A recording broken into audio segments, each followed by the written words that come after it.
Hello students, welcome back to my channel. कैसे हो आप सब? उम्मीद करती हूँ बेटा सभी अच्छे होंगे और अपना ख्याल भी रख रहे होंगे। तो बेटा आज हम करने जा रहे हैं अपनी वर्कशीट नंबर 11 मैथ सब्जेक्ट की है। बेटा ये 7th क्लास के बच्चों के लिए 3 तारीख की है, जिसमें आज हम राशियों की तुलना करना सीखेंगे कि कैसे करते हैं। ठीक है, यहाँ पर आपको स्ट्रॉबेरी दी हुई है 20 ग्राम और यहाँ पर सेब दिए हुए हैं 200 ग्राम। ठीक है, तो इनकी तुलना किस तरीके से करोगे? तो आपको यहाँ ग्राम दिया है, यहाँ भी ग्राम दिया है, तो हम इनकी तुलना कर सकते हैं। ठीक है, ऐसे ही साइकिल की गति जो है किलोमीटर पर आवर में दी हुई है, कार की गति भी किलोमीटर पर आवर में दी है, तो इन दोनों की भी हम तुलना कर सकते हैं। यानी कि हम क्या कह रहे हैं, सामान्यतः हम दैनिक जीवन में दो वस्तुओं की तुलना करते हैं। ऐसा करने से हम पाते हैं कि वह वस्तु दूसरी वस्तु की कितनी गुना है या दूसरी वस्तु पहली वस्तु का कितना भाग है। ठीक है, इसके लिए वस्तुओं के लिए किन किन बातों का ध्यान रखना पड़ेगा बेटा हमें, कि वस्तुओं की तुलना करने के लिए हम अनुपात का उपयोग करते हैं। अनुपात क्या होता है? इस तरीके से। ठीक है, अनुपात ज्ञात करते समय दोनों वस्तुओं की इकाइयां समान होनी चाहिए। इकाइयां मतलब ये यूनिट, ये नहीं है कि स्ट्रॉबेरी तुमने केजी में ले ली और ये ग्राम में ले ली। ठीक है, साइकिल ये किलोमीटर पर आवर में ले ली और ये मीटर पर सेकंड में ले ली, ऐसा नहीं है। सेम यूनिट होनी चाहिए, सेम इकाई होनी चाहिए। और अनुपात का चिन्ह बेटा ये डॉट होता है। ठीक है, अनुपात की खुद की कोई इकाई नहीं होती, और अनुपात की खुद की कोई इकाई नहीं होती। मान लो हम क्या करें कि स्ट्रॉबेरी 20 ग्राम थी और सेब कितने थे? 200 ग्राम। तो अब इन दोनों को करेंगे बेटा ग्राम ग्राम, तो ये कट जाएंगे। ठीक है, यहाँ से ये कट गया तो हमें बचा 1/10। तो इसकी कोई यूनिट नहीं होती, ये अनुपात है। ठीक है, तो ये बोलना चाह रहा है। अब समतुल्य अनुपात क्या होता है बेटा? अलग अलग अनुपातों को समान भिन्न में बदलकर उनकी तुलना की जा सकती है। यानी कि तुम्हें पहले दे रखा था कि 20 kg स्ट्रॉबेरी और 200 ग्राम सेब, तो अब हम इसके साथ इसका अनुपात निकाल सकते। कब? अगर हम इसको बदल के ग्राम में कर दें तो। ठीक है, तो हम अलग अलग अनुपातों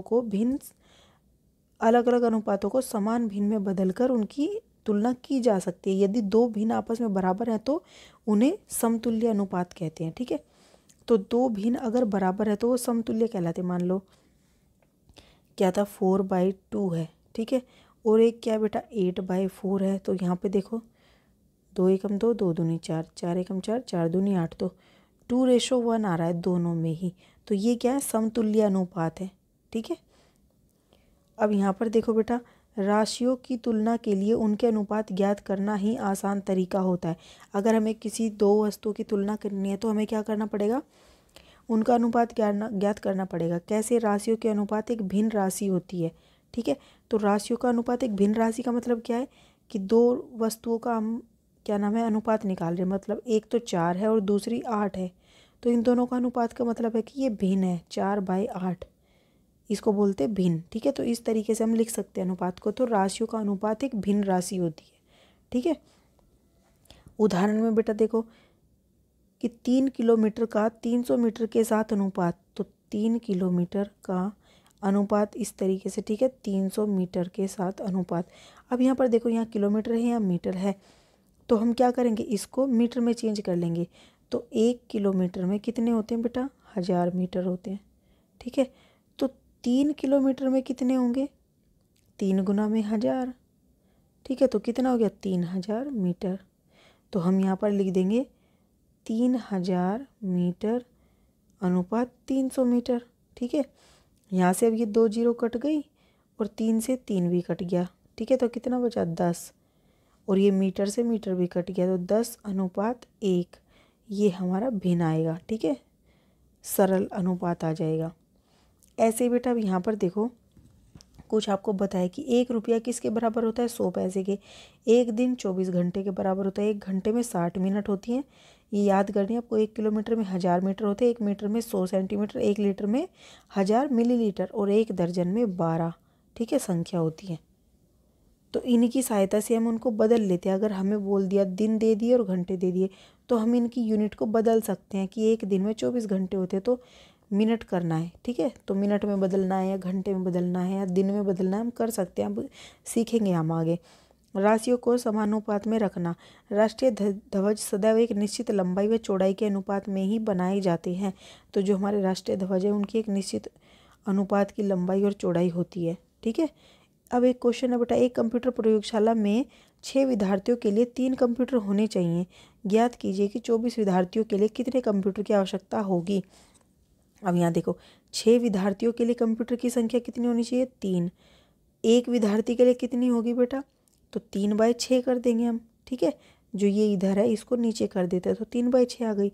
अब 24 विद्यार्थियों के लिए कंप्यूटर की संख्या क्या होगी, 3/6 हमने करी थी उसको 24 से गुना कर दो, ठीक है। तो कितनी आ जाएगी, 12। तो 24 विद्यार्थियों के लिए हमें 12 कंप्यूटर की संख्या चाहिएगी, ठीक है। ऐसे ही यहाँ पर देखो बेटा, राजस्थान की जनसंख्या इतनी है 570 और यूपी की जनसंख्या 1660 लाख है। तो राजस्थान का क्षेत्रफल 3 लाख प्रति वर्ग किलोमीटर है और यूपी का क्षेत्रफल 2 लाख प्रति वर्ग किलोमीटर है। तो दोनों राज्यों के प्रति वर्ग किलोमीटर जनसंख्या कितनी है, दोनों राज्यों की, ठीक है। और किस राज्य की जनसंख्या कम है, तो 3 लाख प्रति वर्ग किलोमीटर में राजस्थान की जनसंख्या 570 लाख वर्ग किलोमीटर व्यक्तियों की संख्या है, ठीक है। तो आपको क्या बोला गया था, अनुपात निकालना था किस चीज़ का, फर्स्ट दोनों राज्यों में प्रति वर्ग किलोमीटर की जनसंख्या कितनी है। तो देखो बेटा, हमने यहाँ से राजस्थान की जनसंख्या 570 वर्ग किलोमीटर व्यक्तियों की संख्या के निकाल ली, ठीक है। राजस्थान का क्षेत्रफल 3 लाख प्रति वर्ग किलोमीटर था और 570 राजस्थान की जनसंख्या है।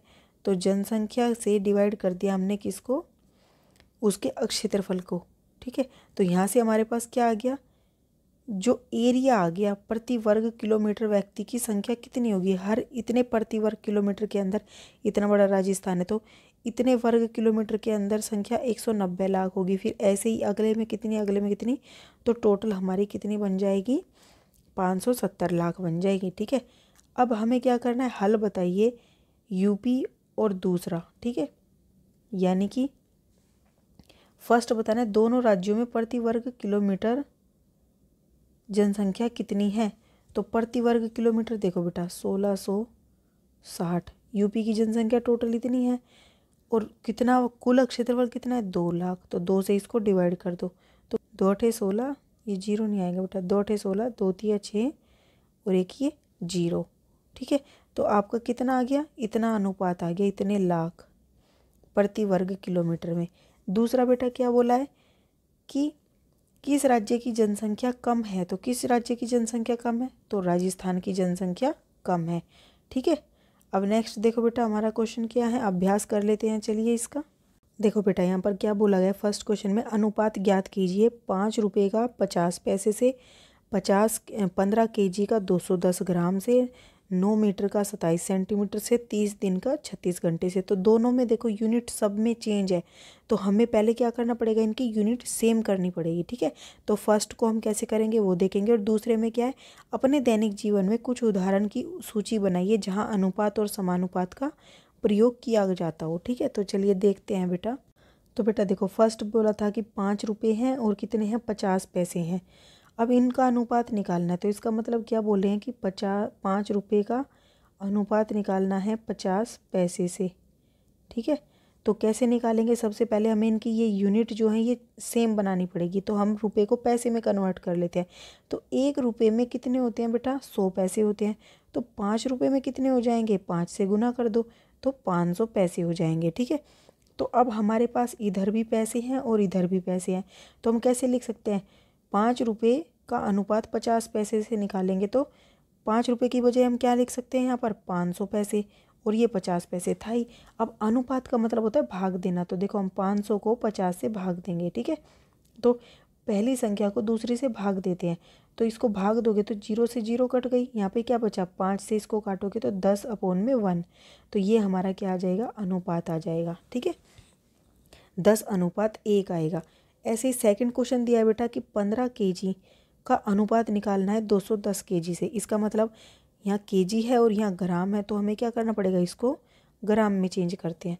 तो 1 kg जो है, 1 kg के अंदर कितने होते हैं, 1000 ग्राम होते हैं।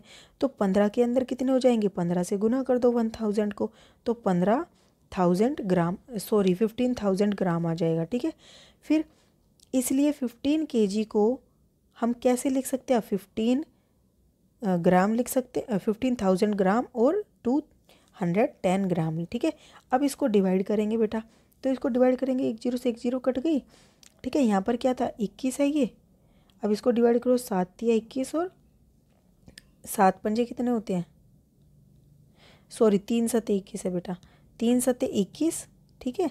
और यहाँ पर 3 पंजे 15 और 0, तो अब आगे ये डिवाइड नहीं हो रहा, तो यही हमारा क्या बन जाएगा, अनुपात बन जाएगा 500:7, ठीक है। अब नेक्स्ट क्या है बेटा, देखो हिंदी मीडियम वाले बेटा क्या करोगे, हिंदी मीडियम वाले अपनी तरीके से रुपए पैसे लिख लेना, और ये इंग्लिश मीडियम वाले इंग्लिश के तरीके से। यहाँ पर 9 मीटर को 27 मीटर के साथ अनुपात निकालना है। तो जैसा कि हम जानते हैं 1 मीटर में 100 सेंटीमीटर होते हैं, तो 9 में कितने होंगे, 9 से गुना कर दो तो 900 सेंटीमीटर।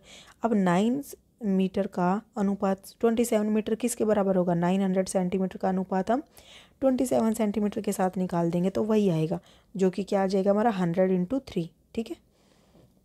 अब नेक्स्ट क्वेश्चन बेटा क्या है कि 30 दिन का अनुपात निकालना है 36 घंटे से। तो एक दिन में कितने घंटे होते हैं बेटा, दिन को हम घंटे में बदल लेते हैं, तो एक दिन में 24 घंटे होते हैं, तो 30 दिन में कितने घंटे होंगे, 720 घंटे होंगे। तो 30 दिन का अनुपात 36 घंटे से कैसे निकलेगा, 720 घंटे का अनुपात 36 घंटे से निकाल दो, जो कि क्या आएगा हमारा 20:1, ठीक है। इसको चेक कर लेना एक बार बेटा, थोड़ी अगर आपको लगे गलत तो सही कर लेना, हालांकि ये सही है वैसे तो। देखो 36 है ये, 36 दूनी क्या होता है 72, ठीक है, तो सही है ये, ओके। अब नेक्स्ट क्वेश्चन क्या दिया था बेटा, अपने दैनिक जीवन में आप समानुपात का प्रयोग कैसे करते हो। तो बेटा देखो जैसे चाय बनाते हैं तो हम क्या करते हैं, अगर हमने 4 कप पानी लिया तो हम उसमें 2 कप दूध डाल देते हैं, ये हमने अनुपात ले लिया इसका, ठीक है। अगर हम यहाँ पे कहें कि 8 कप हम पानी ले रहे तो हमें उसका डबल कर देना है, कितने लेंगे, 4 कप क्या ले लेंगे हम, दूध ले लेंगे।